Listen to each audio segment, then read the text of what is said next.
여러분 안녕하세요. 오늘 북토크 사회를 맡은 저는 개그우먼 박지선입니다. 반갑습니다. 네, V앱 라이브로는 처음이네요. 반갑습니다, 여러분. 오늘은요, 글 쓰는 의사 남공인 선생님 한번 만나볼 텐데요. 응급의학과 의사로 활동하시면서 최근에 두 번째 에세이집 지독한 하루를 출간하셨죠. 삶과 죽음이 거짓말처럼 엇갈리는 응급실 이야기, 그리고 그 이야기들을 글로 풀어내야만 견딜 수 있는 작가로서의 삶에 대해 오늘 한번 소상히 남공인 선생님 모시고 직접 이야기 나눠볼까 합니다. 오늘은요, 북토크 생중계로 진행되는 만큼 여러분들 남공인 선생님께 궁금한 점, 그리고 댓글들 달아주시면 제가 여러분들 마음 전달해 드릴게요. 많은 참여 부탁드립니다. 그럼 바로 오늘 주인공 남공인 선생님 한번 만나보도록 하겠습니다. 안녕하세요. 네, 안녕하세요. 응급학과 전문의이자 작년에 만약은 없다는 책을 내고 올해 이번에 지독한 하루라는 두 번째 에세이집을 낸 작가이기도 한 남궁인이라고 합니다. 반갑습니다. 네, 반갑습니다. 네. 아까 제가 혼자 오프닝 하는데 바로 옆에 계셨는데 마치 없는 사람처럼 숨 죽이고 계시느라고 너무 고생하셨어요. 뭘요? 네. 오늘 정말 지금 이거 시청하고 계신 여러분들 너무 감사드려야 돼요. 왜냐하면 오늘 평일 오후 2시입니다. 지금 이 시간에 사실 이렇게 V앱 라이브 보시기 사실 힘든 시간이거든요. 업무하시는 분들 계시고 또 학생들은 수업 중인 학생들도 계시고, 근데 그 시간을 쪼개서 이제 시청해주고 계시는 거니까 너무너무 감사드려요, 진심으로. 네, 정말 남공인 선생님을 사랑하는, 남공인 선생님의 책을 좋아하는 애독자분들이 봐주시는 거라고 생각이 저는 들거든요. 네. 다시 한번 감사의 마음을 좀 보여주셔야 될 것 같아요. 정말 감사한 것 같아요. 근데 이 시간에 이렇게 찾아서 봐주시고 그럼요. 귀한 시간 내주시고 해서 정말 좀 알찬 북토크가 될 수 있도록 열심히 하겠습니다. 정말 일단 감사드리고 시작하겠습니다. 그나저나 감사합니다. 근데 저도 궁금한데 우리 시간 빼서 봐주시는 여러분들 계실 텐데 선생님은 오늘 병원은 어떻게 하시고 오셨는지. 지금 평일 낮 2시인데 지금 여기 계셔도 되는 거예요? 제가 원래 그 24시간 당직이라서 평일 낮에 쉬거든요. 그래서 내일은 또 출근해서 24시간 당직을 서야 하고요. 그 24시간 쉬기 때문에 이렇게 맨날 그 평일 낮마다 일하진 않아요. 그래요? 그러면 그래서 이 시간을 빼서 지금 오늘 시간을 굳이 뺀 건 아니고 원래 평일 낮에는 시간 좀 있으시군요. 네네네. 그럼 데일리로 이런 거 하시면 어떨까? 선생님을 찾는 우리 애독자분들이, 시청자분들이 많기 때문에 뭐 시켜만 주시면 그럼요. 네, 지금 여러분들이 댓글을 많이 달아주고 계신데 1200분 정도가 지금 보고 계세요. 엄청난 건데. 네, 렛츠고 지금 작가님 팬이에요. 막 하트 올려주시고 지금 외국 분들도 많이 올려주시는 것 같아요. 제가 글은 다 읽으셨는지. 네네. 우리 책을 읽으셨는지 어떤지 모르겠지만 읽으셨겠죠. 외국인 분들도 시청을 많이 해주고 계셔서 진심으로 감사드립니다. 그럼 본격적으로 한번 선생님께 궁금한 점들, 계속해서 여러분들도 궁금점들 질문 올려주시고요. 제가 한번 질문을 해보도록 하겠습니다. 먼저 그 책 제목에 대한 이야기로 시작을 해볼까 해요. 두 권의 책을 내셨어요. 네. 첫 번째 책이 제목이 만약은 없다. 만약은 없다. 그리고 이번에 출간한 두 번째 책이 지독한 하루. 제목들이 아주 강렬해요. 네. 아주 강렬한데 이 제목이 무슨 뜻인지, 그리고 그 제목에 담기는 의미들도 궁금합니다. 사실 그냥 만약은 없다 그냥 얘기해도 약간 살벌한 이야기인데 의사 선생님께서 만약은 없다라고 하시니까 더 약간 강렬하고 무서운 느낌이 들거든요. 네, 일단 만약은 없다란 뜻은 의료 현장에서 항상 근무를 하다 보면 정말 많은 선택을 해야 됩니다. 그래서 이 사람을 어떻게 뭐 CT를 찍으러 갈 것인지, 수혈을 해야 될 것인지, 뭐 다른 처치를 해야 될 것인지, 이런 그 선택들 사이에서 정말 만약이 없을 정도로 최선을 다하겠다. 나중에 돌이켜보고 복귀를 했을 때 만약이란 말조차 생각이 안 날 정도로 최선을 다하겠다. 그런 약간 의사의 기본적인 신념 같은 걸 담은 제목이 만약은 없다였고요. 근데 그 책 낼 때 제목 짓기 엄청 어렵지 않아요, 선생님? 엄청 어렵죠. 네. 그래서 실은 저희 뭐 편집자분들 도움을 좀 받긴 했는데 다른 후보 제목들은 혹시 없었나요? 만약은 없다. 만약은 없다 때는 제가 그들은 떠나고 나는 남았다. 만약은 없다가 나네요. 그래서 이렇게 얘기를 했었는데 저희 편집자분이 무슨 소리세요 선생님. 안 됩니다. 딱 만약은 없습니다. 딱 그렇게 말씀하시더라고요.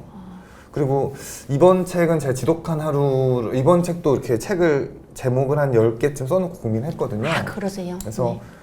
지독하지만 하루 뭐 이런 것들이 나왔다가 그냥 간명하게 지독한 하루라고 하자 이렇게 결론이 났어요. 근데 이게 실제로 글을 다 써놓고 이렇게 그 만약은 없다 해서 하지 못한 얘기들을 다 써놓고 제가 이렇게 읽어보니까 저희는 24시간 동안 일을 한단 말이에요. 그게 하루예요.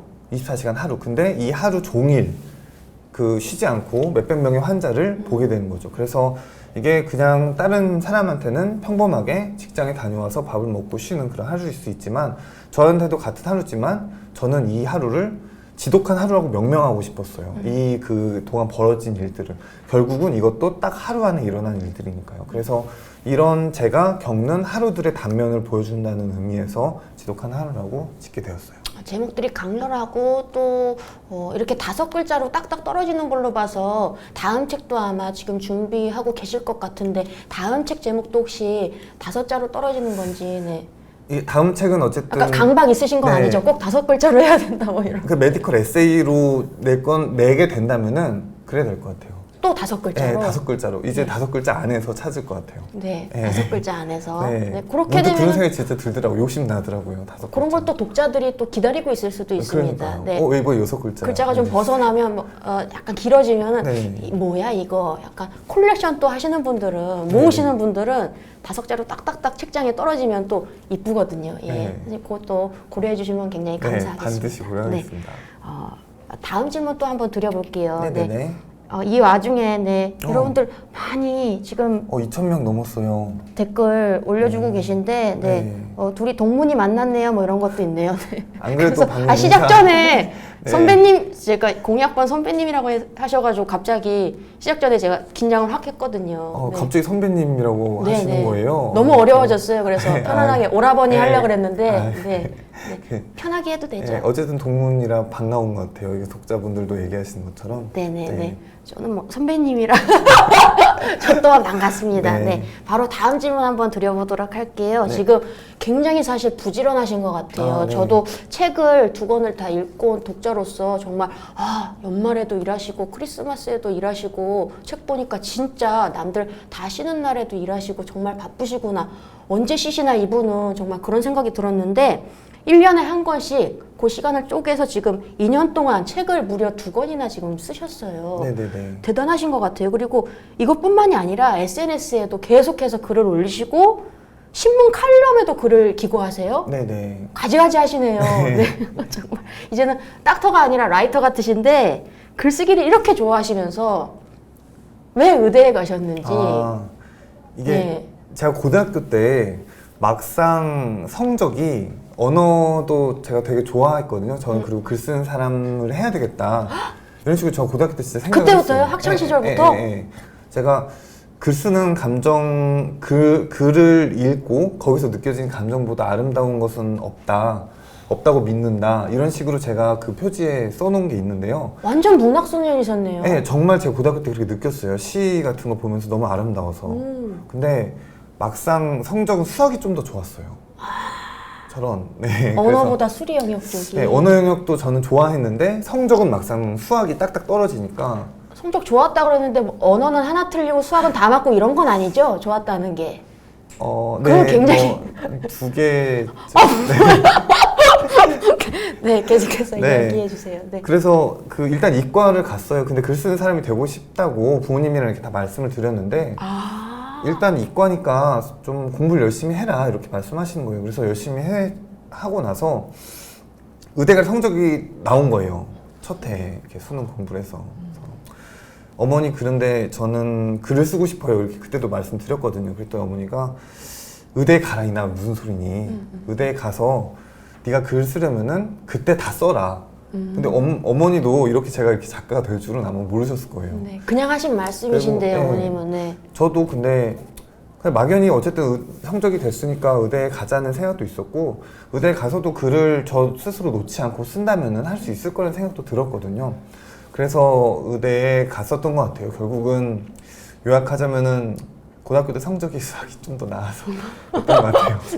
어쨌든 꼭 공부를 잘 하신 거고, 그리고 그 네. 글 쓰는 꿈은 오래된 꿈이라는 걸 저희가 이제 알았네요. 네네네. 네, 어렸을 때부터, 학창 시절부터. 네, 제가 고등학교 때도 문예반이었고 고등학교 때도 시 제가 썼었어요. 완전 문과에 피가 흐르시네요. 그때 옛날에는 그랬죠. 그래서 제가 그 시 제가 자작시로 써가지고 고등학교 때? 예, 고등학교 때 자작시 써서 수능 보면은 그 수능 때 서로 막 그 문제 막 가지고 연구하면서 놀잖아요. 네, 수능 공부할 때 네. 안 그러셨나요, 박지현 씨는? 좀 놀이를 그렇게 하시는 것 같은데. 저는 그게 나름 놀이여가지고 아. 제가 쓴 시로 그 수능 문제 기출 문제 제가 모의고사처럼 만들어서 친구들 풀게 하고 친구들이 그러면은 미친놈이죠, 약간. 오. 예, 무슨 왜 뭐 하는 거야, 뭐 약간 그런 것까지도 했었어요. 제가 좋아해가지고. 그렇다면 갑작스럽긴 한데 고등학교 때 썼던 자작시 혹시 딱 떠오르시는 거 있으시면 하나만 아니요, 좀 이게 그 시가 제가 잘 기억을 짧은 못해서 거라도. 네. 그냥 뭐 막 눈이 내리는데 뭐 첫눈 뭐를 보면서 막 좀 고독해하고 서늘해하는 그런 시들이 있었어요. 정확히 기억이 안 나요. 제가 너무 오래 20년 전에 써가지고. 그러면 나중에 지금 에세이를 2권 출간하셨는데 시집 같은 것도 출간하실 마음은 있으신가요? 근데 제가 그 시를 되게 오랫동안 썼었어요. 그 대학 고대에서도 고대 문학회 했었고 그다음에 그 레지던트 때도 그 시의 형식으로 좀 글을 썼었는데 그렇게 오랫동안 시를 써서 알게 된 거는 내가 시에 재능이 없구나였어요. 그래서 안 되겠다. 세상에 시 잘 쓰는 사람이 너무 많더라고요. 네. 네, 그래서 다시 제가 재능을 발견하면 내겠지만 아니면 못 낼 것 같아요. 아, 그걸 깨달으셨군요. 네, 그게 깨달은 거예요. 한 오래 걸렸죠. 그 깨달은데. 앞으로는 에세이 쪽에서만 만나뵙는 거로. 네, 산문으로 만나뵙는 거. 산문으로 만나뵙는 네, 거로 네. 하겠습니다. 지금 선생님 팬이에요 이런 얘기가 너무 많고요. 아, 정말요? 3,000명 넘으셨어요. 둘 다 읽었어요. 책을 2권 다 읽었어요라고 하시는 분들도 많으세요. 그럼 감사드립니다. 우리 지독한 하루라는 책은 사실 출간된 지 얼마 안 됐잖아요. 딱 네, 한 네, 달 네. 정도 됐겠네요. 딱 한 달 됐어요. 오늘 이제 기점으로. 정식 근데 발간. 네. 많은 분들이 보시고 계시고 또 지금 제가 쓱 한번 봤더니 베스트셀러더라고요. 네. 시 에세이 부분 순위가 높더라고요. 네. 너무 감사드려요. 오늘 네. 기점으로 좀 탑 3 안에 들어가서 네. 그냥- 우리 오라버니 빵끝 웃으셨으면 좋겠네요. 네. 그냥 욕심인데 어쨌든 그냥 많은 분들이 찾아주시고 또 이렇게 귀한 시간 내서 읽어주신다는 거니까 그런 거 볼 때마다 너무 마음이 뭉클하고 감사한 것 같아요. 어쨌든 이 자리를 빌어서 다시 한번 감사드립니다. 네. 또 우리 글 쓰시는 작가님이시기도 하시지만 응급의학과 의사님이시잖아요. 그래서 사람들이 아무래도 우리 시청자 여러분들이 병원 이야기 좀 궁금해 하실 것 같아요. 네. 의사 이야기에 호기심이 좀 많으실 것 같은데 저 또한 그렇거든요. 네네. 사실 응급의학과를 선택하셨어요. 굉장히 네네네. 독특한 것 같은데 왜 응급의학과를 선택하셨는지 사실 다른 인기 있는 과들이 따로 있잖아요. 뭐 피부과나 책에서도 써놓으셨는데 성형외과나 네, 뭐 재활의학과 재활의학과. 뭐 이런 데들 있죠. 뭐 이런 쪽이 있는데 응급의학과를 선택하신 이유. 그래서 제가 그 인턴 수련을 하면은 모든 과를 다 순환을 하면서 근무를 하게 되거든요. 네네. 근데 그러면서 제가 그 의사 생활에서 느낀 게 제가 어차피 평생을 의사로 살아갈 거면은 그런 바이탈 다루는 과가 있고 그러니까 사람의 생명, 죽고 살고 하는 생명을 다루는 과가 있고 그렇지 않은 분야가 있어요. 근데 뭐 그렇지 않은 분야도 분명히 당연히 숭고한 일을 하는 건 맞는데 근데 저는 그냥 제 스스로 개인적으로 선택을 하라면은 그냥 삶과 죽음에 대해서 다 알고 제가 스스로 책임질 수 있고 그런 것들을 공부하는 그런 과에 가고 싶었어요. 그래서 그런 과들 중에 어떤 과를 갈까, 외과 쪽을 갈까, 뭐 응급학과 쪽을 갈까, 내과 쪽을 갈까 이렇게 선택을 하다가 응급학과라는 과가 사회적인 그런 단면도 많이 볼 수 있고 그다음에 급박한 현장에서 정말 치열하게 일할 수 있고 그 다음에 또 약간 24시간에 시간이 지나면은 자기가 혼자 생각하거나 글을 쓸 수 있는 시간이 있는 과기도 했어요. 그래서 그런 바이탈, 그 다음에 생명 이런 것들을 어쨌든 의사 생활로 놓치고 싶지 않아서 결국은 선택을 하게 된 것 같아요. 지금 갑자기 든 생각인데 만약에 다른 과를 가셨다면 뭐 피부과나 성형외과 쪽으로 가셨다면 책의 장르가 좀 변했을 수도 있겠다 이런 생각도 드네요. 그렇죠. 네. 뭐 그의 피부는 뭐 이런 식으로 매끄러웠다, 매끄러웠다. 네, 많이 바뀌었을 수도 윤기가 있겠네요. 돌았다. 그렇죠. 그래서 지금은 저는 이대 목동병원 응급의학과 응급실에 있어요. 아, 거기 계세요? 네네. 거기 임상조 교수 지금 근무를 하고 있거든요. 가까운데 저 그쪽에 사는데. 네, 네, 연락 주시면은 네. 편찮으시면. 근데 건강 편찮으시면 꼭 아파야만 연락드려야 됩니까? 아니 그냥 연락드리면 안 네. 돼요. 네. 그래도 응급실에서는 별일 없는 게 가장 좋잖아요. 그렇죠, 그렇죠. 네. 저는 너무나 감사하게도 네네. 이 책으로만 응급실의 느낌을 알았어요. 아직 34년 동안 네. 응급실을 또 가본 적이 없어가지고 이 책으로만 느껴서 근데 이제 글로 보니까 더 약간 서늘한 느낌이 네, 있더라고요. 그렇게만 네. 하시면 돼요. 네. 그런 느낌을 아마 책을 추후에 읽게 되신 여러분들이 아마 저랑 비슷한 느낌을 받으실 것 같습니다. 네, 지독한 하루 여러분들 많이 사랑해 주시고요. 그래서 제가 한 200~300명 정도 환자가 와요. 하루에요? 하루에요. 그래서 제가 내일 또 출근해서 한 200, 내일 평일이니까 200명 정도 환자를 봐야 하거든요. 그러면은 저는 주로 중증 환자를 주로 케어를 하는데 드라마예요, 매일매일이. 그러니까 이 책 자체가 표현이 약간 덜 돼 있다는 생각까지 들 정도로 오히려 이 책에서 표현이요. 제가 그 쓸 수 없는 내용들도 도저히 이거는 어떻게 각색해도 사람들한테 전달하지 못하겠다는 내용들이 있거든요. 제가 뭐 정확히 말씀드릴 수는 없지만 네네. 평균 아무도 안 죽는 날이 있는데 평균 2~3명 정도 돌아가셔요. 한 많으면 4~5명 정도. 그리고 저번에는 근무할 때 자살 시도하신 분만 10명이 오셨어요. 하루에요? 하루에 10명이 오셨어요. 정말 지독한 하루네요. 정말 지독하더라고요. 그날은. 네. 그 사람들 얘기를 저는 다 듣잖아요. 항상 그 어떻게 돌아가셨어요? 어떻게 하셨습니까? 그러고 나면 정말 지독하죠. 그게 제 직장이고 응급학과 의사의 일이에요. 그래서 사실 저는 책을 읽으면서도 그리고 책 읽으신 독자 여러분들도 그런 생각을 하셨을 텐데 잠시 뒤에 여쭤볼 질문이긴 한데 좀 미리 여쭤볼게요. 사실 선생님 오늘 처음 뵙는 건데 네네. 뵙기 전에 좀 걱정이 됐어요. 이분이 멘탈이 괜찮으실까? 예? 책을 읽었는데 참 이분이 걱정된다. 왜냐하면 제가 만약은 없다에서 맨 뒤에 그런 내용이 나오나요? 네네네. 어머님께서 어머님, 네. 어머님께서 선생님 글을 미리 읽으시고 나서 굉장히 가슴이 철렁했다, 나는 놀랬다, 뭐 이런 이야기를 하셔서 역시 그 내 측근, 내 가장 사랑하는 어머님은 내 글을 보고 그런 감정을 느끼셨구나, 뭐 이런 얘기를 쓰셨는데 저 또한 어머님하고 비슷한 감정을 느꼈거든요. 선생님이 괜찮으시려나? 엄마라고 하세요, 이제는. 엄마랑 똑같은. 네, 엄마랑 똑같은 감정을 느꼈어요. 네. 선생님 괜찮으시려나? 엄마 보고 계신가요? 네. 이게 제가 실제로 어머니가 제가 응급학과를 간다고 할 때 반대를 하셨어요. 근데 어쩌면 당연한 걸 수도 있어요. 이게 24시간 밤새 일해야 되고 정말 폭력 같은 거 정말 유명하잖아요. 응급실 의사들이 힘들다는 건. 근데 제가 간다고 하니까 막상 말리진 못하셨지만 끝까지 되게 막 마음을 써서 그러셨어요. 제가 또 병원에 다녀오면은 항상 정말 죽은 듯이 이렇게 뻗어서 자고. 그러니까 수면 네. 시간이 굉장히 부족하시죠? 네. 이 다음에 일어나서 간신히 수저들고 밥 먹고 이렇게 다시 뻗어 있다가 나가고 이걸 반복하니까. 근데 무슨 일이 있는지 정확히는 모르셨던 거예요. 근데 제가 이게 책을 출간하기 전에 글을 좀 써서 SNS에 발표를 했었는데 네네. 그런 것들이 사람들한테 인기를 얻으니까 제가 어머니한테 좀 보여드렸었거든요. 네. 근데 어머니가 정말 정확히 그렇게 얘기하시는 거예요. 이렇게 글을 보는 순간 다른 사람들은 되게 글 잘 쓴다, 의료 현장이 이렇다 이렇게 얘기하시는데 어머니만 내가 우리 아들을 사지로 밀어넣은 것 같구나. 되게 너무 그 디테일하니까 그게 되게 마음이 안 좋아하셔서 근데 또 그렇게 대놓고는 못 말하신 거예요. 그래서 다음날 아침에 전화 와서 그렇게 말씀하셨어요. 그래서 그런 것들이 좀 그 만약은 없다 마지막에 들어가 있는데 네.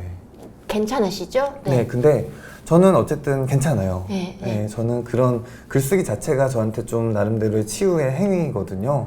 그래서 글을 씀으로써 좀 이렇게 제가 생각도 정리할 수 있는 게 있고, 그다음에 나아갈 수 있는 그런 뭐 발판도 좀 만들고, 그다음에 말하자면은 멘탈을 좀 정리하는 거죠. 다잡으시는 다 것이죠. 잡는 거죠. 네. 네. 잠시 후에 또 어떤 방법으로 우리 남궁인 선생님께서 본인을 또 치유하시는지 그것들은 또 잠시 후에 여쭤보도록 하겠고요.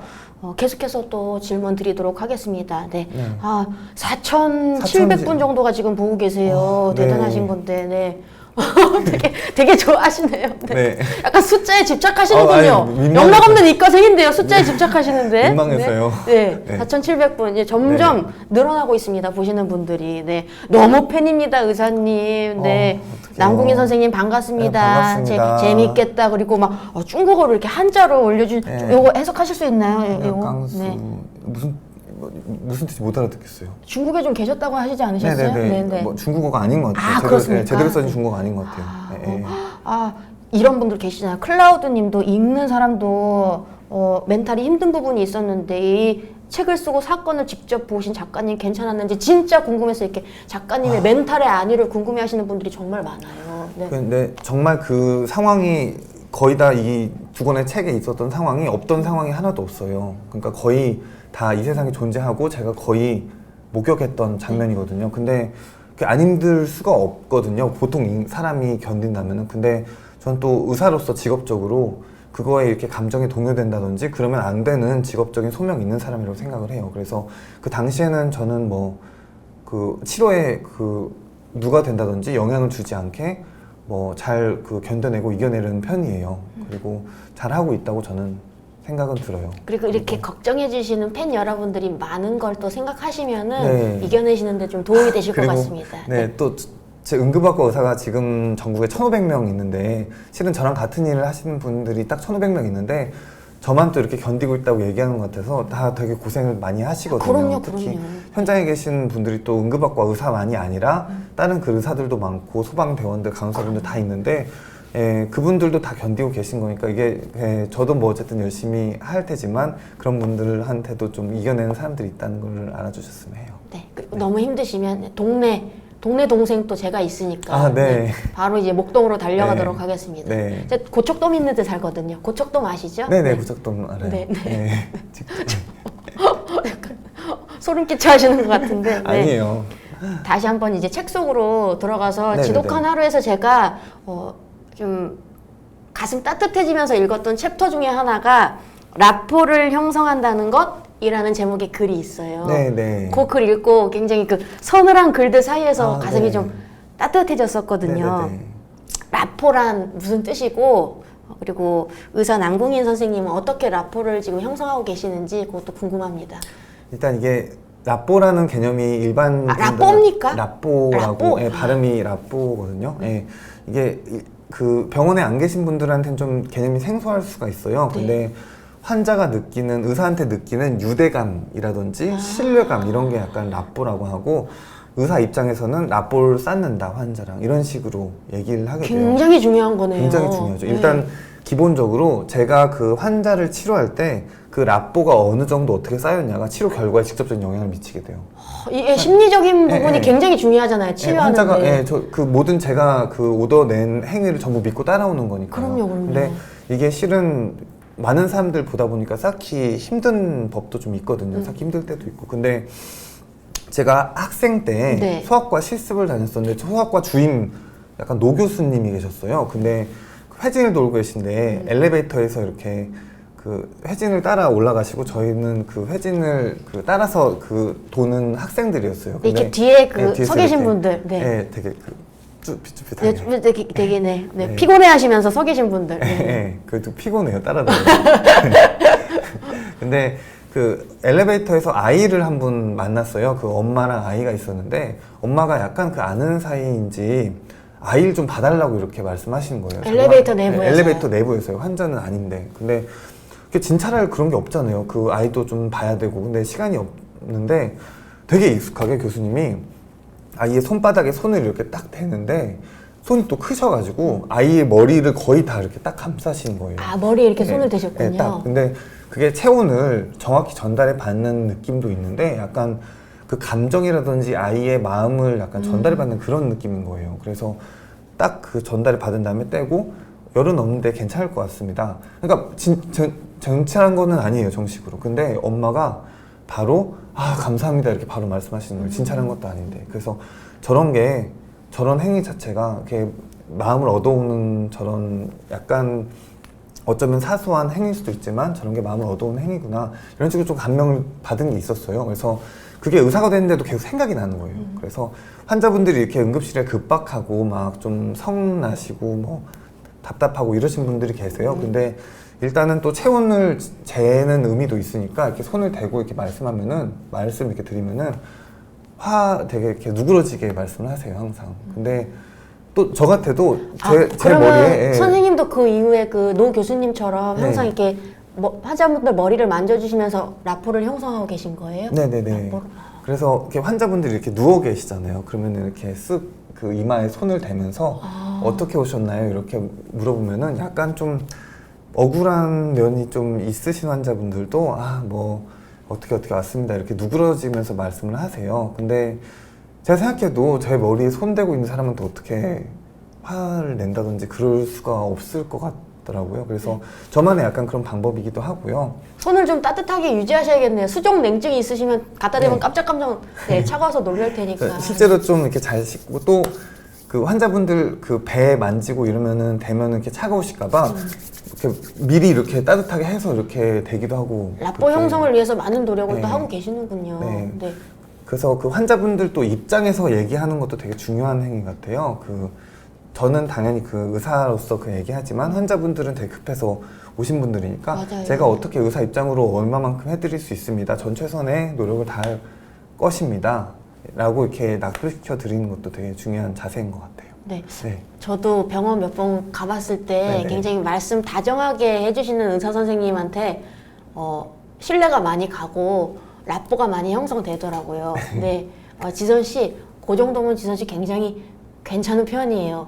피부 34살에 이 정도 피부면 굉장히 깨끗한 거예요. 막 이런 얘기 해주시면은 진짜로 괜찮으세요, 근데. 네? 예. 감사합니다. 예, 네. 응급학과 전문입니다. 그런 이야기 해주시면은 라포가 갑자기 확 형성이 되더라고요. 근데 선생님 오늘 처음으로 뵙는데 만나 뵙고 말씀하시는 거 얘기 들어보니까 말투 자체가 환자분들이 좋아하시겠네요. 너무 다정하셔가지고. 네. 새색시처럼 다소곳하세요. 모르겠어요. 이게 네, 감사합니다. 너무 다소곳하고 좋으십니다. 네. 그 노 교수님도 한번 만나 뵙고 싶네요. 네. 선생님한테 영향을 많이 주신. 네, 나중에 병원장 되셔가지고 네. 병원장 하셨었어요. 지금은 아마 은퇴하셨을 것 같아요. 10년 전이라서. 그분한테 아마 입만 한번 짚혀보고 싶다 뭐 이런 생각이 지금 듭니다. 정말 좋으신 분이었어요. 네. 이렇게 또 남궁인 선생님에게 큰 영향을 주신 분이니까 한번 그분도 만나 뵙고 싶네요. 네. 성함은 밝힐 수가 없겠죠? 네. 네, 아무래도. 네, 알겠습니다. 네. 다음 질문으로 한번 넘어가 볼게요. 책 보시면서 그리고 남궁인 선생님 팬분들 중에 이런 생각하신 분들이 좀 꽤 계실 것 같은데 의사 선생님들은 과연 아프시면 어떻게 하실까? 네. 네. 아프면 당연히 병원에 가는데요. 저희 그 친구들이 전부 다 전문의거든요. 그렇겠죠. 그러니까 친구들한테 다 전화해서 물어보는데 그냥 제가 그 어렸을 때 저도 아프질 않아서 병원에 거의 가본 적이 없어요. 근데 아이고. 한번 제가 내성 발톱이 있어서 발톱을 마취를 당한 적이 한 번 있는데요. 그게 그 주사로 이렇게 그 발톱에 주사를 맞아서 발끝에 그 신경을 그 일시적으로 마취를 시키는 그런 주사였거든요. 내성 발톱 진짜 아프다면서요. 네. 너무너무 아프더라고요. 네, 너무너무. 저는 그 의사 선생님이 제 발가락을 그냥 도둑내고 있는 줄 알았어요. 근데 그래서 그 내성 발톱 한 번 수술 받고 그 다음에 의사가 되는 거예요. 근데 아픈 것들이 너무 많아요, 세상에. 아픈 것들이 너무 많은데 유독 그 발가락 마취할 때만 제가 아픈 느낌이 전해져 오는 거예요. 예. 다른 거는 당연히 아프잖아요. 이렇게 뭐 살 절개하고. 근데 그런 거는 그냥 내 일이다 이렇게 생각이 드는데 유독 발가락 마취를 환자분들한테 할 때만 이거 어떡해. 그 감정이 오롯이 막 네. 느껴지는 거죠. 네, 네. 그래서 좀 삶을 경험을 하고 저 자신도 좀 이렇게 많이 아파보고 그러면은 더 좋은 의사가 될 수 있겠다. 이런 생각도 좀 들더라고요. 또 거기서 그런 걸 느끼셨어요. 아이 그래도 우리 선생님 편찮으시면 안 되죠. 물론 그런 건 아니지만 자연스럽게 건강 검진도 나이가 정기적으로 좀 하고 계시나요? 병원에서 시켜서 네. 하죠. 마지못해 최근에 한 건 언제였나요? 입사할 때 5월에 했어요. 괜찮았어요. 이번 5월에요? 네네네. 괜찮으셨어요? 네, 괜찮았어요. 깨끗했나요? 네네네. 네, 다행입니다. 제가 직접 확인했어요. 다 들고. 그렇겠네요, 진짜. 네. 저희끼리 다 확인해요. 저희끼리. 그렇겠네. 본인 거 그냥 본인이. 네네네. 네. 그냥 줘요, 저희한테. 설명 안 해주고 저희한테 그냥 줘요. 네. 수치 그냥 줘요. 재밌네요, 그런 것들도. 네네. 네. 선생님 몸 괜찮으시다고 합니다, 여러분들. 네. 그리고 의사 선생님 분들도 아프시면은 병원 가신대요. 그리고 주변 친구들, 전문의들에게 물어보시고, 네. 네. 하신다고 합니다. 네. 그럼 바로 또 다음 질문 한번. 지금 내성 발톱에 대한 이야기들도 많이 올라오고 있네요. 내성 야, 발톱. 진짜 아팠겠다. 진짜 아프겠다. 또 환호회에서 그리고 귀여우세요라는 이야기들도 많아요. 그래요? 네, 사인 받고 싶어요. 귀여우세요. 네. 어떻게 네, 해요? 근데 꼭 아파야만 선생님을 뵐 수 있는 겁니까? 지금 제가 동네 서점 투어 행사하고 그래요. 있거든요. 그런 거 좀 네. 알려주세요. 오늘 저녁 때도 제가 지금 북바이북이라는 상암동 북바이북이라는 데서 독자분들 만났는데 이미 마감됐어요. 80명 선착순. 그래요. 네. 마감된 걸 여기서 말씀하시면 어떡해요? 근데 앞으로도 어쨌든 계속 성실하시게. 네. 하고 있으니까 계속해서 이런 동네 서점 투어는 하시는 거죠? 네네네 계속 잡고 있으니까 독자분들 100개가 많았으면 좋겠어요. 직접 사인해드리고 오늘 말씀도 아주 좀 듣고. 오프를 알차게 쓰시네요. 네. 네, 낮이랑 저녁이랑. 네, 네. 이제 내일 저보다 출근 스케줄이 전에. 많으세요. 네. 밤에 스케줄 없으시면 같이 놀러 오세요. 80명 마감됐다면서요. 네. 제가 특별히 그러면 안 됩니다. 네. 네. 저는 이게 다 신청해서 갑니다. 네. 또 다음 질문 한번 계속해서 드려보도록 하겠습니다. 사실 이 질문은 앞의 질문과 연결이 돼요. 의사 선생님들도 아프시면 어떡하나요? 이런 질문과 연결이 되는데 네네. 책에 그 지독한 하루 마지막 에필로그 에필로그네요. 부분에 있는 네네네. 내용이 있죠. 암으로 고인이 된 의사 시절 동료 이야기 정우철을 기억하며라는 글이 나와요. 네네네. 네. 참 세세하게 옆에서 지켜보신 것처럼 기록이 되어 있더라고요. 그리고 좀 그렇게 지켜보시면서 또 글로 기록해내기 쉽지 않으셨을 텐데 동료 의사분의 죽음이 어떻게 또 선생님께 다가왔는지 그리고 이 글을 에필로그에 또 싣게 된 이유 같은 거 여쭤봐도 될까요? 일단은 실제로 우철이 형이라는 사람이 저랑 친한 동료였어요. 그리고 외과 의사가 수련이 정말 힘든 과정인데 막바지에 암이 걸렸는데 그냥 자기 몸이 힘든 거는 약간 무시하고 그냥 환자를 그냥 본 거예요. 레전트 시절이 너무 바쁘고 정신이 없으니까. 그러다가 끝나자마자 속이 너무 안 좋아서 내시경을 받았는데 바로 위암 사기가 나온 거예요. 근데, 사기면은? 네, 사기면은 완전 말기라서 6개월 진단을 받은 거예요. 갑자기. 그래서 병원에서 막 어떡하냐고 그래서 성금도 모아서 주고 뭐 이런 식으로 했지만 어차피 6개월밖에 남지 않은 그 삶에 어떻게 저희가 의사였어도 할 수 있는 게 아무것도 없었던 거예요. 그래서 수술 받고 이렇게 요양원에 갔었는데 너무 좋은 사람이었어요. 그래서 요양원에 갔는데도 거기 옆에 있는 환자들을 이해하고 의사니까 그러면서 환자들한테 도움받고 그다음에 몸이 나아져서 환자들 암 환자들한테 그 병을 좀 자세히 세세히 알려주겠다고 무료 상담하고 그러다가 결국은 재발해서 죽었거든요. 그래서 이런 실제로 다큐멘터리로 촬영이 돼서 이미 방송도 한번 했었고요. 네네. 그래서 이런 삶이 있었다는 거를 좀 많은 사람들한테 알리고 싶었어요. 그리고 제가 응급실에 있으면은 많은 사람들이 오는데 그 중에서도 젊고 건강한 사람들이 암에 걸려서 온다든지 내지는 정말 건강이 안 좋아져서 오는데 그런 사람들을 보면서 언제든 내가 아는 사람 혹은 내가 본 환자들이 언젠가는 내가 될 수 있는 운명이구나. 그래서 그런 식으로 그 다음에 또 환자들한테 제가 최선을 다하지 못한다고 생각을 했을 때 그렇게 죽기 직전까지 최선을 다한 내 동료가 있었구나. 이런 식으로 저를 좀 다시 상기시키고 다시 좀 태어나게 하는 그런 분이어서 제가 기억하기 위해서 에필로그에 일부러 좀 썼어요. 많은 분들이 이 분에 대해서 기억했으면 하는 마음도 있지만 본인이 다시 한번 의사로서의 삶을 마음을 다잡고 다짐하는 의미에서 에필로그에 정우철 선생님에 관한 내용을 쓰신 이유도 있네요. 그럼. 네. 네. 그리고 또 사람이 어쨌든 그렇게 젊은 나이에 우리 동료라도 언젠가 다 이렇게 쓰러질 수 있구나. 그래서 그런 마음으로 환자들을 또 대해야 되겠다. 이런 생각도 좀 있었고요. 네. 지금 많은 분들이 지금 다양한 의견들 올려주고 계세요. 지금 7,800분 정도가 지금 네. 보고 계십니다. 네. 감사합니다. 숫자에 민감하신 분이거든요. 우리 아, 이게 선생님이. 믿기지가 않아요. 네, 저는. 믿기지가 않으시죠. 네, 진짜 저 또한 그런데요. 진짜 네. 믿기지가 않아요. 지금 어떡해. 10,000분 넘어가면 졸도하실 것 같아요. 지금 너무 좋아하셔가지고. 네. 아, 네. 예, 영락 없는 우리 이과생, 네, 숫자에 민감한 우리 남궁인 선생님께서 너무 좋아하십니다. 이렇게 많은 분들이 보고 계셔가지고 너무 좋아하시고. 네, 송구스러워서. 지훈님도 지독 하나로 마지막 부분에 있는 의대 동료분 얘기가, 동기분 얘기가 기억에 많이 남으신다고. 숨결이 바람이 굉장히 멋있는 말인데. 숨결이 바람될 때란 책이 있었어요. 네네네. 네. 그것도 그 외국 의사가 쓴 베스트셀러인데 폴 칼라니티라고. 네네. 그분은 신경외과 선생님이셨거든요. 네네네. 신경외과 레지던트 끝날 때 똑같이 암 걸려서 돌아가신 분이었는데 그분은 자기 수기를 직접 써서 딱 내고 마지막 그 유고까지 남기고 딱 그 젊은 나이에 돌아가셨어요. 그래서 그분 그 책이랑 되게 많이 오버랩 하시더라고요. 우리 정우철 선생님, 남궁인 선생님 덕분에 많은 분들이 더 마음속에 기억해주고 계실 것 같습니다. 네. 네, 좋아하실 것 같아요. 그럼 이제 조금 진지한 이야기로 넘어가 볼까 하는데요. 책에 소방대원분들에 대한 네네네. 이야기가 왕왕 나와요. 네. 네.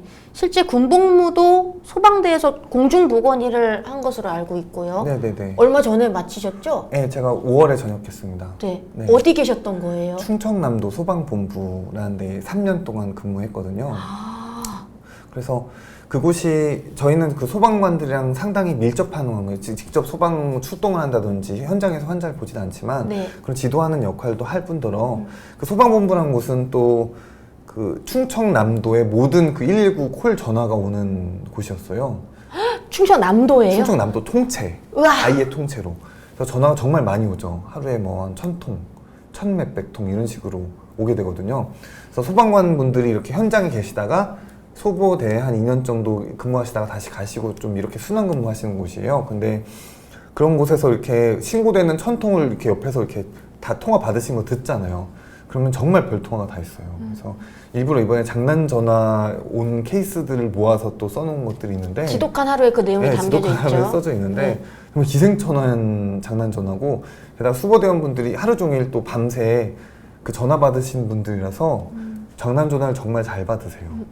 대응을 잘 하시는군요. 대응을 정말 잘하세요. 그냥 첫 마디 알아요. 바로 이렇게. 그거 신기하네요. 네, 엄마 바꿔 바로 이렇게. 우리 예, 학생들 이렇게. 같은 네, 아이들 네, 같은 네. 경우에는 네. 또 왜 전화하셨어요? 이렇게 매일 전화하시는 분들도 있어요. 왜 전화하셨어요? 뭐 이렇게 그런 고충 넘어서 뭐 이렇게 소통이 되지 않을 때 이렇게 대원분들이랑 다른 현장에 계신 분들이랑도 소통해야 되니까 그런 것에도 좀 고충을 느낄 수가 있었고요. 그 다음에 현장에 있는 분들이 또 응급실에 매번 오시잖아요. 그 다음에 교육 갔을 때도 뵐 수 있고 그러면은 현장에서 뭐 이렇게 뭐 구타 당하고 뭐 취객 간신히 이렇게 제 앞에서 데리고 오시고 뭐 시체 수습해서 오시고 뭐 이런 분들 보면은 제가 직접 겪진 못해도 노고가 정말 대단하신 분들이죠. 그런 내용들이 그래서 네. 그 지독한 하루 책에 그리고 만약은 없다 책에도 있죠. 소방 대원분들에 대한 내용이 있던 걸로 기억하는데 소방 대원분들이 어쨌든 계속 나오거든요. 네. 네, 좀 있어요. 그리고 네. 지독한 하루에는 약간 진지한 내용도 있고요. 그 네네. 소방 대원분들의 어떤 처우를 위해서 뭐 국가적으로도 노력을 해야 된다 이런 내용이 담겨 있더라고요. 네. 요새 소방관고 챌린지인가 그런 운동들도 그런, 하고 계시던데 예. 선생님 하셨습니까? 저는 누가 안 시켜줘서 네. 예, 저는 충분히 할 용의가 있지만 근데 저는 그런 것도 의미가 있겠지만 저는 진짜로 소방본부 쪽에 정책이라든지 교육을 담당하는 일을 실무를 하는 사람이거든요. 그래서 뭐 저는 그런 현장의 일만으로 이렇게 마음가짐으로 하는 것으로도 뭐 나름대로 충분히 얘기하고 있지 않나 이런 생각이 좀 듭니다. 그걸로도 충분하고 책에 있는 내용으로도 충분하지만 또 이제 혹시 누군가가 선생님한테 소방하고 챌린지를 유명하신 분들만 하는 거 부탁을 한다면 네. 다음 타자로 네. 저를 시켜주시면 정말 감사드리겠습니다. 네, 충분히 의미가 있는 것 같아요. 네, 충분한 의미가 있죠. 네, 많은 분들이 하고 계시더라고요. 네. 네, 모습도 아름다워 보이시고 아주 네. 그 캠페인의 내용을 충분히 인지하고 하시는 것 같아서 보기가 좋더라고요. 네. 네, 그런 내용들이 지독한 하루 책에 또 담겨 있고요. 또 두 번째 챕터에 나온 이야기 중에 기내 난동 사건을 마주하며 라는 글이 있어요. 네네네. 병원 내부에서의 폭력 문제에 대해서 그래서 이야기를 하셨는데 이 책에서 이야기를 해주셨지만 어떤 사건이 있었는지 네 그거에 대해서 좀 이야기를 네. 해주세요. 네. 제가 직접 그 레지던트 때 겪었던 사건이거든요. 근데 약간 불량배 같은 분들이 이렇게 우르르 오셨는데 배 칼 맞았다고 이렇게 왼쪽 배를 감싸고 오셨어요. 근데 이게 어떻게 오셨습니까? 이렇게 물어봤더니 이렇게 상처를 보여주시더니 노래방에서 놀다가 칼이 이렇게 바닥에 있었는데 넘어졌는데 칼이 꼽혔다. 이런 식으로 말씀하시더라고요. 뭐 말도 안 되는 그죠? 얘기 같네요. 그죠? 네, 그래서 네. 네 알겠습니다. 뭐 어차피 저는 그 치료하면 되니까. 그리고 그 상처에 손을 이렇게 딱 넣었더니 그 찢어진 내장이 바로 만져지더라고요. 이게 그래서 이거 응급수술이다. 이 사람 중환자구나 이렇게 생각을 해서 이제 안정을 취하고 수술방 준비해서 수술하시겠습니다 했는데 갑자기 말을 안 들으신 거예요. 빨리 꿰매 집에 가게. 그 그래서 환자분이요. 환자분이랑 그 옆에 있는 분이 다. 동료분이라고 네, 해야 되나요? 그 옆에 계신 분들도 다. 그러더니 담배를 피러 가신 거예요, 나가서. 근데 어떻게 붙잡을 수가 없잖아요, 저 혼자. 안 됩니다, 이럴 수가 없어서 그냥 보고 있었는데, 갔다가 결국은 쓰러지셨어요. 들어와서. 이게 피 이렇게 그 항문으로 피 흘리시면서 장이 다 터져서 피가 나가지고 이제 의식을 잃으신 거예요. 그래서 이게 아니 왜 이렇게 죽어가시는데 고집을 부리시고 그러셨을까요? 이게 도저히 그 논리가 아니 라뽀를 형성하셨는데도 그렇게 된 거예요? 너무 술 많이 드셔서 라뽀 형성이 안 됐군요. 그때. 그런 분들은 어쩔 수가 없어요. 근데 어쨌든 살려야 되니까 제가 그 소독을 다 해서 굵은 그 정맥관을 잡고 있었거든요. 손을 다 소독을 한 상태로. 근데 그 같이 오신 분들이 도저히 이해할 수가 없어요, 행동이. 근데 주변 의료진들 다 때리고 폭언을 하기 시작하신 거예요. 그러더니 제가 그래서 제발 이 지금 처치하고 이거는 감염되면 환자분 진짜 돌아가실 수 있으니까 당신의 친구 아니냐, 제발 살릴 수 있게 나가달라 했더니 어린 놈이 나가라고 했다고 바로 이렇게 정권을 딱 치시더라고요. 정권 이게 진짜 그 뺨을 이렇게 딱 치시더라고요. 그래서 근데 이 손이 묶여 있으니까 어쩔 수 없이 이렇게 맞았어요. 그 후에 이렇게 제지 당하는데도 제 옷을 막 갈기갈기 찢으시더라고요. 그래서 제 옷이 진짜 이렇게 끝까지 다 찢어졌어요. 이렇게 손 있는 상태로. 그래서 이게 제가 어쨌든 간신히 제지 당했고 간신히 넣었고 그 환자는 간신히 살렸어요. 근데 이런 문제들이 기내 난동 사건이랑 비추어 봤을 때 기내 난동 사건은 그냥 객실에서 난동을 부렸잖아요. 근데 이거는 말하자면은 응급실에는 저 혼자 의사였는데 같은 공동체였는데 거기 기장한테 직접적인 폭력을 행사하거나 다름없었고 제가 쓰러지면 딴 환자도 위험한 그런 정도의 사안이었잖아요. 근데 그런 게 아무 조치도 안 되고 아무 그 제지도 안 될 뿐더러 처벌도 받지 않고 지나가더라고요. 그래서 그런 것들을 좀 생생히 폭력 사건이랑 써서 얘기한 챕터가 그 챕터였어요. 어떻게 좀 뭐가 있어야 될 것 같아요. 예. 그래서 뭐 그런- 지켜드리는 그런 거 네, 없나요? 법 같은 거는 좀 발의는 됐지만 저희가 현실적으로 환자분들한테 이렇게 직접적으로 고소를 한다든지 이러긴 어렵고 그래도 요새는 좀 경찰을 빨리 부르자. 그래서 경찰분들 빨리 불러다 놓고 뭘 하는 그러려고는 좀 노력하는데 좀 인식이 결국은 중요한 것 같아요. 아무래도 이 사람들이. 그 보여지는 것 자체가 그 병원 내부에서 그런 일이 일어났다고 하면 아무래도 환자분을 더 약자로 보는 입장들이니까 물론 그렇죠. 네, 뭐 그런 의사 것- 선생님이 네. 뭐 폭행을 당했다고 하더라도 환자분 입장에서 많은 분들이 생각을 해서 좀 지켜드리지 못하는 편이 있는 것 같은데 그런 것도 이런 이해할 내용을 수밖에 보면은 없죠. 예. 정말 끔찍한 것 같아요. 네. 진짜 그 본인 친구 동료의 생명줄을 지금 잡고 있는 분한테 그렇게 했다는 게 도저히 이해도 안 되고 이런 것들은 뭐 국가적으로 사실 뭐가 또 있어야 될 것 같습니다. 네. 그렇게 생각이 들고 제가 선생님 얘기를 듣는 와중에 잠깐 다른 데로 넘어가 보면 깜짝 놀랐어요. 1대100에서 우승하셨어요? 네네 우승했어요. 너무 아무렇지도 너무 올해 아무렇 초에. 예. 올해 초예요? 네, 올해 초에 우승했었어요. 아 진짜요? 네네. 상금도 받으셨어요 그러면? 1로 출연해서. 예, 1로, 예, 1로. 예, 1로 출연해서. 100으로 출연한 게 아니라 1로 출연해서. 네. 5천만 원. 5천만 원 상금 받으셨어요? 네, 4,780만 원 받았습니다. 아, 그 세금 떼고. 세금 떼고. 세금 떼고. 4,780. 세금이 많이 좀 줄어들었는데 저 때랑 다르네요. 아니 4,700 엄청나게 큰 돈인데. 아, 그렇죠. 큰 네, 돈이죠. 네. 그거 지금 통장에 고이고 있나요? 어떻게 됐나요? 그 박지선 돈이? 씨도 우승하시지 않았어요? 한 3년 전인가? 아, 예, 저는 예. 네, 예. 저희 같이 우승. 오래전에 예. 오래전에 저도. 아, 네. 맞다. 우승하셨었잖아요. 근데 저는 그때 아. 좀 세금이 많이 뛰었었거든요. 근데 많이 줄어들긴 했는데 그 돈 어떻게 앞으로 향후에 쓰실 예정이세요? 아, 이게 제가- 공개하시는 분들도 계셔가지고. 제가 지금은 제가 별로 그 라이프 사이클 돈을 쓰는 스타일이 아니어서 그냥 통장에 들어있는데요. 제가 이제 내일 모레쯤 스토리 펀딩, 그러니까 제가 좀 사회적으로 예, 스토리 펀딩에서 아이들 돕는 그런 프로젝트를 하려고 하는데 거기에 좀 일부를 기부하는 데 쓸 생각입니다. 아, 멋있네요. 예, 이따가 얘기 나올 거죠? 네. 그리고 저는 좀 제가 나갔을 때는 뭐 마지막 보너스 문제 이런 게 있어서 저는 상금이 이게 아니라 마지막 문제 도전하면은 2배가 돼서 1억을 받을 수 있는 거에 제가 도전을 안 해도 되는데 도전을 무리하게 해서 5천에서 2분의 1로 깎인 상금을 세금을 많이 떼고 받았었어요. 네. 욕심을 부려가지고. 네. 뭐 하셨어요, 박지연 씨는? 저는 그때 저도 큰 돈이죠. 천 얼마 정도가 들어왔었는데 부모님 통장에 드렸더니 이제 부모님이 시집 갈 때 쓴다고 안 건드릴게 그 돈은 하셨는데 나중에 보니까 냉장고 문짝이 2개에서 막 4개로 바뀌고 다 쓰신 것 같더라고요. 네. 아, 이거 어쨌든 반갑네요, 그 우승. 축하드립니다. 네, 그리고 그렇게 또 좋은 일에 쓰신다고 하니까 기분이 또 좋네요. 대단한 분과 제가 지금 함께하고 있는 거군요. 네. 한 번 나가서 우승 바로 하신 거잖아요. 네네, 처음 나갔어요. 저는 한 8번 나가서 한 번 우승하거든요. 8번이요? 네. 많이 떨어졌었어요. 네. 대단하십니다, 정말로. 네. 계속해서 좀 진지한 이야기로 네. 돌아가 보면요.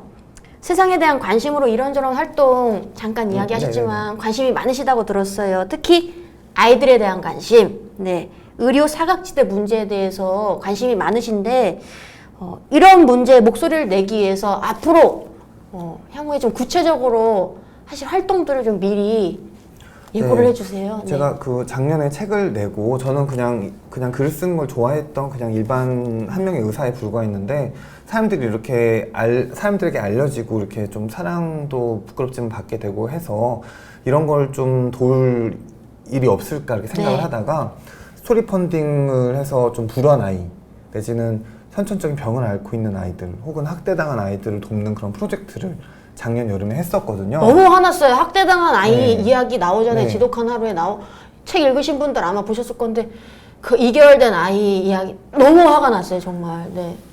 그래서 제가 여기 있는 얘기들 다 실제다, 진짜다 이런 식으로 공식적으로 말하지 않지만 그 얘기는 진짜로 있었던 일이거든요. 그래서 제가 실제로 그 2개월 된 아이가 학대당한 그런 얘기인데 그 아이가 두상이 일그러져가지고 그 두상 교정하는데 제가 그 개인적으로 돈을 보태서 기부를 했었거든요. 그 두상 치료에 쓰라고 해서 이런 식의 프로젝트를 제가 작년에 좀 했었고 그런 원고들이 좀 있고요. 그 다음에 이번 여름 이번 책으로는 좀 소외된 이웃이라든지 좀 그런 가난에 관련된 그 사람들이라든지 그런 얘기들을 다루고 또 그런 관련된 분야에서 특히 이렇게 사람들을 도울 수 있는 프로젝트를 또 시작을 하려고 해요. 그래서 또 제가 1대100 그 상금을 좀 일부 좀 기부하고 싶다 이런 얘기를 했었는데 그런 거를 보태서 또 이번 프로젝트 때 합쳐서 하고 싶고요. 그리고 세이브 더 칠드런이라는 단체가 있어요. 그다음에 굿데이버스랑 다 제가 좀 이렇게 또 홍보를 좀 하면서 제가 실제로 돕기도 하고 그럴 계획으로도 있고요. 정말 부지런하신 것 같아요, 선생님. 네. 정말 하루하루를 이 지독한 하루하루를 쪼개서 정말 열심히 살고 계신 것 같아요. 네. 선배님 대단하세요. 네. 그래도 전 되게 글 쓰는 사람이 너무 하고 싶었거든요. 그래서 꿈을 이룬 사람이라 열심히 살아야 하는 것 같아요. 이제 좀 인간 남궁인 얘기를 한번 들어가 보도록 하겠습니다. 선생님 멘탈에 대한 이야기, 걱정된 이야기, 그리고 많은 분들이 걱정을 하고 계신데, 그 이야기는 아까 했었고, 선생님께 글을 쓴다는 거 그래서 너무나 큰 의미라는 이야기. 진짜 글로 많이 푸신다고. 실제로 정말 힘든 날 몸이 너무 지치고 피곤하고 그런 날에도 집에 들어가시면은 좀 글을 쓰고 그런 경우가 있으세요? 이게 제가 머릿속으로 글을 미리 거의 다 생각을 해놓고 쓰거든요. 그래서 대단하시다. 이걸 머릿속에서 이 지점, 장면 이런 것들을 다 만들어 놓고 쓰는데 그래서 실제로 피곤해서 그냥 이렇게 누워서 생각할지라도 글을 이렇게 머릿속에서 만들어 놓고 있어요. 그러다가 그거를 실제로 실현 그 텍스트로 존재하게 하는 그런 행위를 다시 거치는데 그때 또 약간 감정이 더 써서 들어가게 되고요. 그래서 결국은 글을 써야 된다, 이런 걸 써야 되겠다는 생각은 계속 하고 있어요. 그 다음에 또 제가 실제로 제가 하는 일에 대해서 쓰는 거니까 그런 것들을 돌이켜 생각한다든지 그런 과정도 결국은 글쓰기랑 좀 밀접한 관련이 있는 것 같아요. 이렇게 글쓰기 말고도 그러면 진짜 궁금했던 점인데 이 힐링하는데 치유하는데 다른 활동들 도움이 되는 다른 활동들을 하고 계신 거 있으신가요? 뭐 SNS 이런 거 보면은 정말 다양한 취미를 갖고 계신 것 같던데. 네. 제가 원래 여행 다니는 거 좋아해서 좀 여행 다니고 여행기도 좀 써놓은 시간이 것도 괜찮으세요? 여행 다니실 시간이? 그러니까 좀 조금이라도 짬이라도 내서 그냥 이름 모를 지방에 간다든지 이런 식으로 여행하면서 제가 또 피아노 치는 거 좋아해요. 피아노도요? 네, 밴드도 하고 그래서 밴드 하고 계시다고요? 네, 밴드도 하고 있어요. 뭐 직장인 밴드 같은 네, 겁니까? 직장인 밴드 한 8년쯤 됐어요. 거기서 맡고 계신 게 그런 건반, 키보드? 예, 예. 그리고 클래식 피아노도 치고 그다음에 축구도 나가고 달리기도 좀 하고요. 대단하시는데. 그다음에 제가 또 진짜 좋아하는 게 요리하는 거 좋아해요. 요리까지요? 네, 그 요리랑 제가 집에 그 텃밭이 있어요. 집에 텃밭도 있으세요? 네, 그 저희 아버지는 주말 농장 하나만 하셔도 몸이 4개라도 모자란다고 하시는데 그 텃밭 힘들어요, 실제로 그 잡초 뽑아야 진짜 힘들어요. 물 줘야 되고, 네. 채소 키우는 거 정말 힘듭니다. 네, 네. 그 깻잎 있고 루꼴라 있고 바질 이런 것도 키우거든요. 그래서 그런 거 뽑아서 이렇게 요리 좀 사람들 놀러 오면 해주고 그런 거 되게 좋아해요. 그래서 딱 하나 좀 자신 있는 걸 골라라면은 네. 요리인 것 같아요. 특별히 좀 정성을 많이 쏟는 취미가 요리요? 요리인 것 같아요. 그러니까 그 먹을 사람을 생각하면서 이렇게 만들어 줄 수 있는 거잖아요. 그럼 다른 거는 제가 정말 나 이거 좀 잘하는 것 같아 이렇게 말하기 좀 부끄러운데 요리는 그 사람 생각해서 이렇게 해주는 그냥 사람들 생각하는 그런 행위니까 잘한다고 말할 수 있을 것 같아요. 혹시 되게 좋아해요. 지금까지 계속 좀 연락을 해오고 계신 환자분도 계신가요? 아니요, 전혀 없어요. 없으세요? 네, 전혀 없어요. 아. 뭐 환자분들, 보호자분들이랑 뭐 사적으로 연락한다든지 그런 거는 전혀 없어요. 전혀 없으세요? 네. 왜냐면 병원에서 보면은 병원에서 뵐 수 있죠. 병원에서는 반갑죠. 환자분들 계속 연락하고 계신 분들이 계시면 그분들께 나중에 뭐 요리를 대접하거나 하시면 물론 저야 대접하고 싶지만 네네. 또 그 의사 환자가 이렇게 응급실에서 보는데 그건 좀 약간 그렇지 않을까요? 네, 한 번도 알겠습니다. 생각해본 적은 없어요. 그럼 주로 대접하는 분들은 동료분들이나 친구분들, 동료나 친구분들이. 네, 부모님들. 부모님은 당연히. 네. 저희 뭐 어머니한테 김치도 담가드리고. 진짜? 네, 그 깻잎 김치 같은 거. 깻잎 김치요? 네. 대단하시네요. 진짜 부모님 담가드려요. 진짜 그거 유기농이네요. 네, 그렇죠. 농약 쓰시나요? 농약을 이게 쓰시네요. 네. 머뭇머뭇 하시는 거 보니까 한두 쓰시네요. 번, 네. 근데 저희 아버님 얘기도 들어보니까 안 치고는 그죠. 키울 수가 없다고 하더라고요. 한두 번 써야 돼요.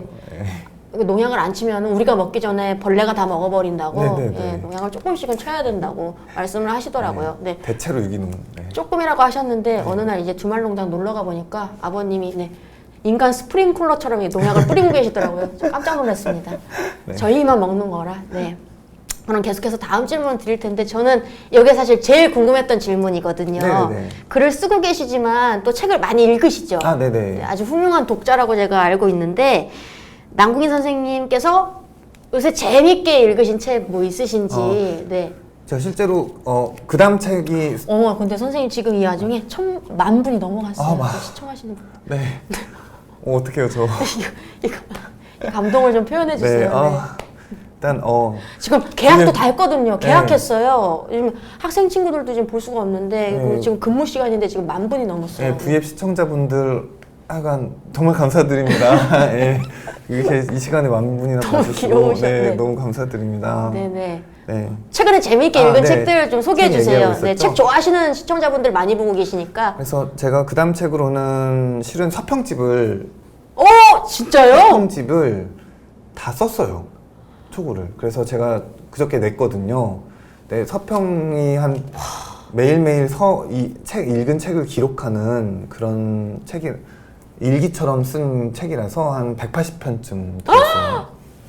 그걸 또 마무리를 하셨어요. 그 책을. 그저께 그거 언제 나와요? 그럼 그거는 출간이? 좀 그 출판사 사정이랑 봐서 언제 나올지는 정확히 모르겠는데 어쨌든 저는 지금 다 써놨어요. 후련하시겠네요. 네, 지금 이제 후련해요. 그래서 요새 이 책 저 책을 좀 신경 써서 많이 보고 있는데 근데 역시 고전만한 게 없다는 생각이 요새 좀 들더라고요. 그래서 진짜 고전이란 정의가 이 내용을 다 알고 있지만 다시 보면은 그 의미가 크게 새롭게 와닿는 그런 책들이잖아요. 그래서 제가 얼마 전에 뭐 최근에 가장 감명 깊게 읽은 책은 옛날에도 읽었지만 최근에 다시 읽은 또스토옙스키의 그 까레마조프가의 형제들이에요. 그래서 네. 그게 진짜 2000페이지가 넘는데 그게 세계 최고의 세계에서 가장 위대한 소설이라고 하잖아요. 근데 이유가 있는 것 같아요.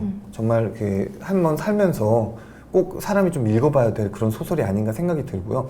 그리고 우리가 고전이라고 흔히 말하는 것들이 읽어보면은 이게 왜 고전인지, 이걸 고전이라고 왜 부르게 하는지 이런 이유가 있더라고요. 그래서 저는 요새는 고전이 좋은 것 같아요.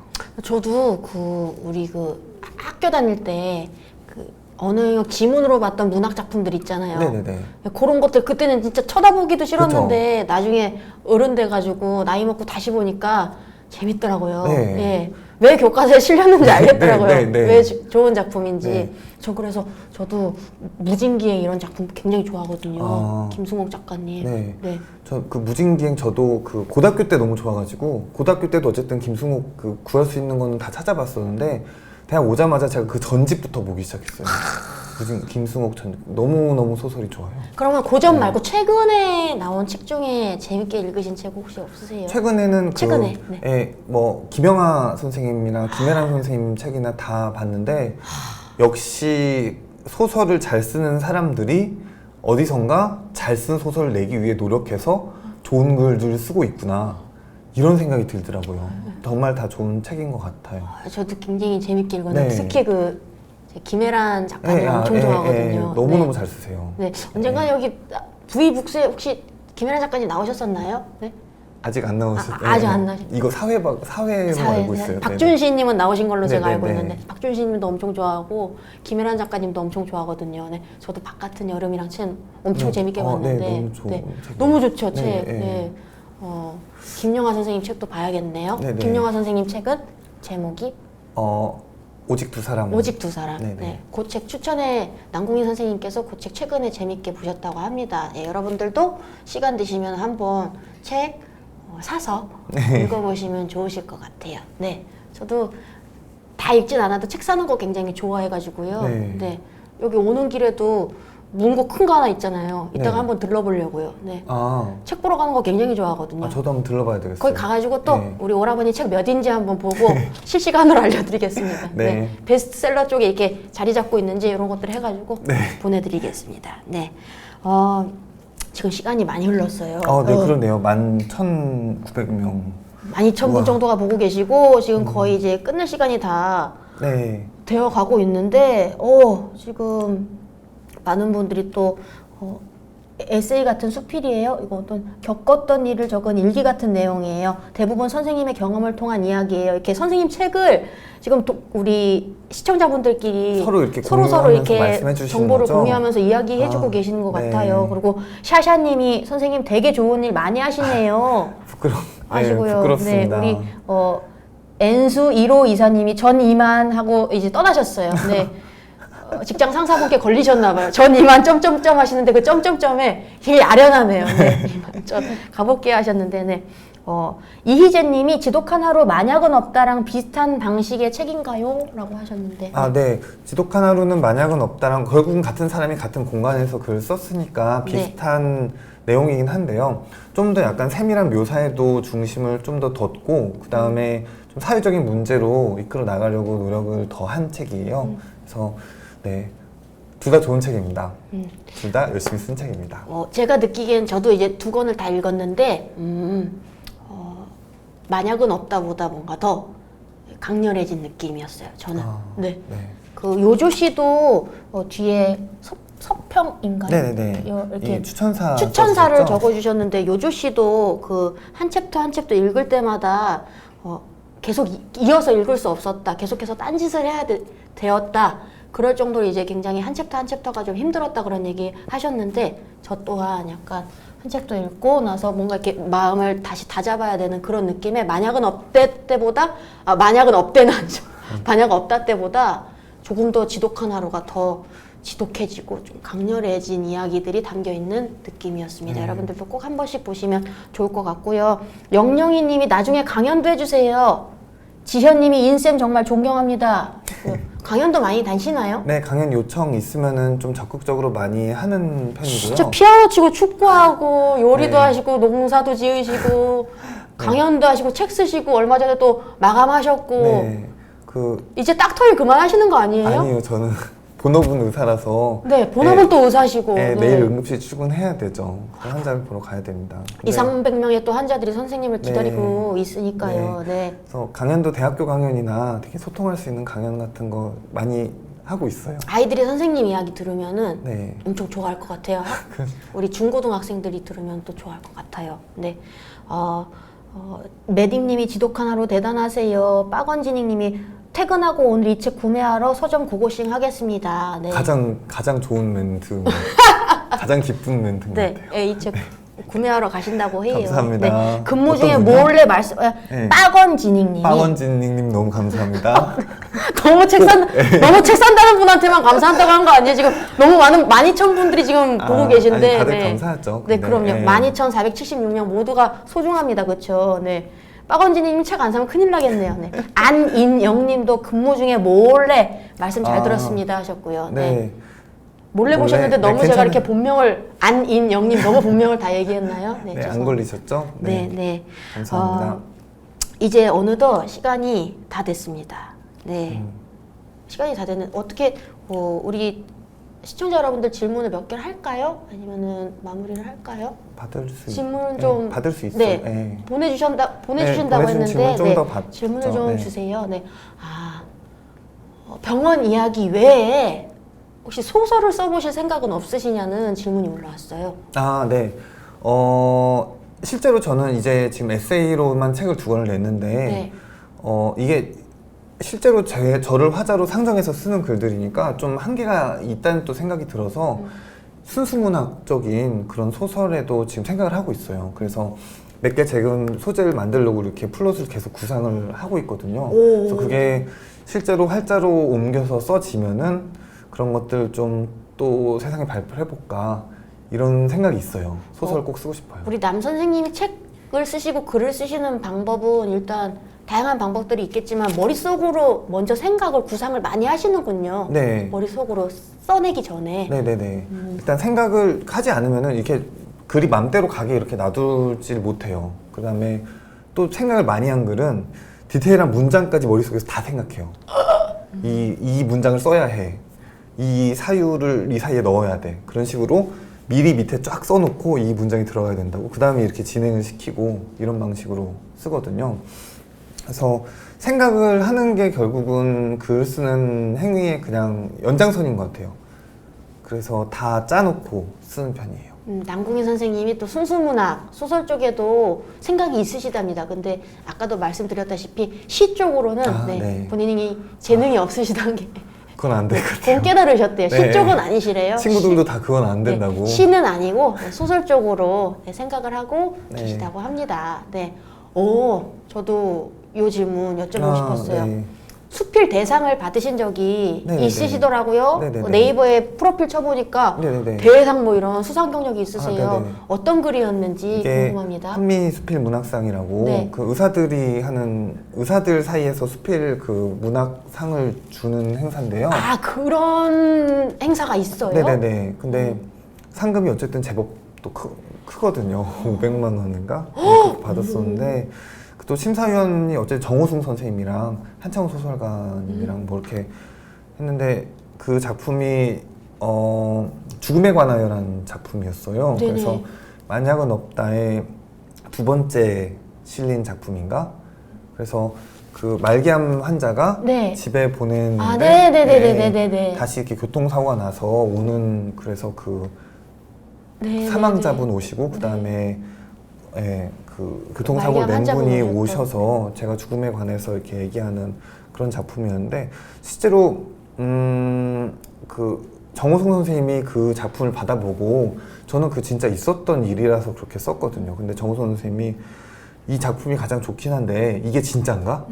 이게 과연 수필인가? 소설 아닌가? 이렇게 생각을 하다가 응급학과 의사면 그럴 수도 있겠다라고 생각을 해서 상을 주셨다고 하더라고요. 그래서 그게 죽음에 관하여라는 만약은 없다 두 번째인가에 실린 그런 에피소드였어요. 저도 그 만약은 없다 책 그 에피소드 중에 굉장히 강렬했던 네네. 에피소드로 기억을 하고 있는데 네. 정말 읽으면서도 이게 허구가 아닐까 싶었던 내용인데 네. 그 글로 예 수필 문학상 네네네. 네, 대상을 받으신 거군요. 네. 그러면 그 문학상을 받으실 수 있는 분들은 다 글 쓰는 의사쌤들만 참여하실 수 있는 거예요? 네네네. 아, 그러면 글을 쓰는 의사쌤들이 좀 많이 계시네요? 네네네. 우리나라에? 예. 아.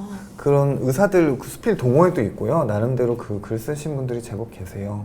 네. 그 뭐 또 하나 말씀드리면 그 죽음에 관하여라는 마지막 문단이 있어요. 우리는 죽음에 관해서 이야기하는 건 정말 미친 짓이다 이렇게 얘기하는 글이 있는데 정말 약간 나중에 좀 찾아보실 수 있을 건데 정말 너무너무 몰입해서 쓴 문단이에요. 그래서 그걸 써놓고 보니까 제가 썼음에도 제가 쓴 것 같지 않을 정도로 너무 좋았어요. 제가 할 수 있는 표현이 아닌 것 같은데 된 것 같아서. 그래서 지금도 제가 쓴 문단 중에 가장 잘 쓴 문단을 골라내면은 예, 그 문단을 꼽을 것 같아요. 만약은 없다에 실린 두 번째 챕터의 네, 마지막 문단. 마지막 문단이요. 저 지금 실제로 제 책인데 바로 한번 봐야겠네요. 마지막 이 문단이 제일 좋으시대요. 네, 네. 그리하여 죽음에 관해 요 부분이요. 네네네. 네, 그리하여 죽음에 관해 요 부분 너무 좋아하신다고 하니까 나중에 한번 이 문단이 좀 짧으면 제가 읽어드리려고 했는데 요거 한번 나중에 보시면 한번 읽어주시면 어떨까요? 낭독 한번 할까요? 안녕하세요. 마지막 문단. 우리 네네. 직접 해주시는 것도 좋을 것 같은데. 아, 네, 그러면 제가. 네.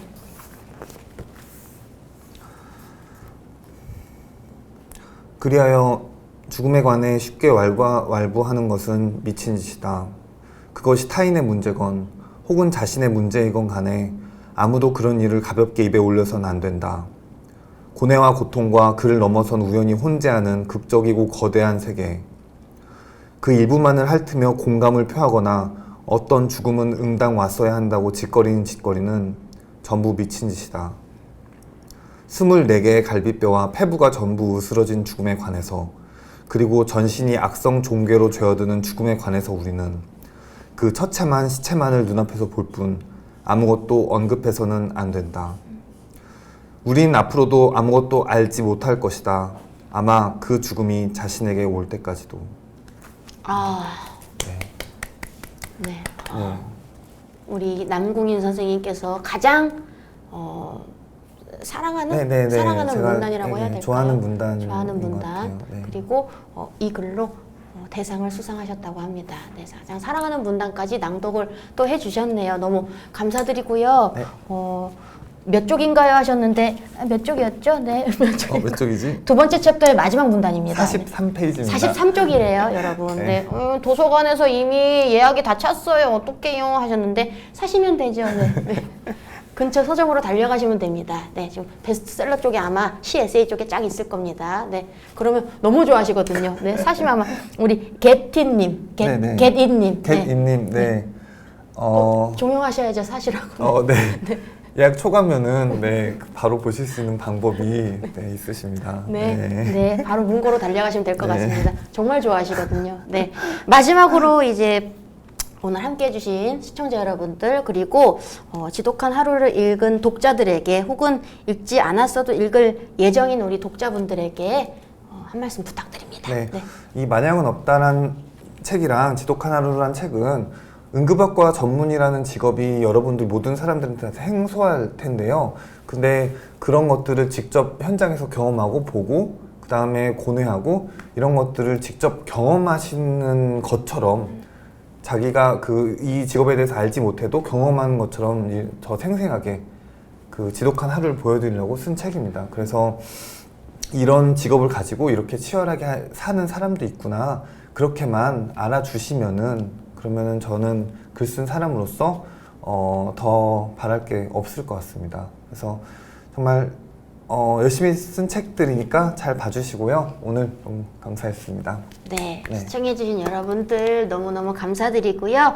지금까지 우리 남궁인 선생님과 함께 두 번째 에세이 지독한 하루에 대해서 이야기 나눠봤습니다. 선생님 오늘 어떻게 괜찮으셨나요? 네. 아, 너무 이게 게다가 지금 13,000명 진짜 끝까지 네. 숫자에 집착하는 선생님인데 어떡해, 너무, 13,000번 네, 어떻게 제가 나도 불러서 파티해야 될 것 같아요. 네. 너무 좋아하셔가지고 네. 너무 그 송구스럽기도 하고 너무 감사드려서 제가 진짜 어찌할 바 모르겠어서 그런 거예요. 네. 봐주신 분들 너무너무 감사드리고요. 네, 오늘 정말 박지선 씨랑 또 너무 즐거운 시간이었던 것 같아요. 저도 이렇게 제가 독자였는데 이렇게 직접 작가님 만나뵐 수 있어서 너무너무 즐거웠고요. 함께 해주신 여러분들 진심으로 다시 한번 감사드립니다.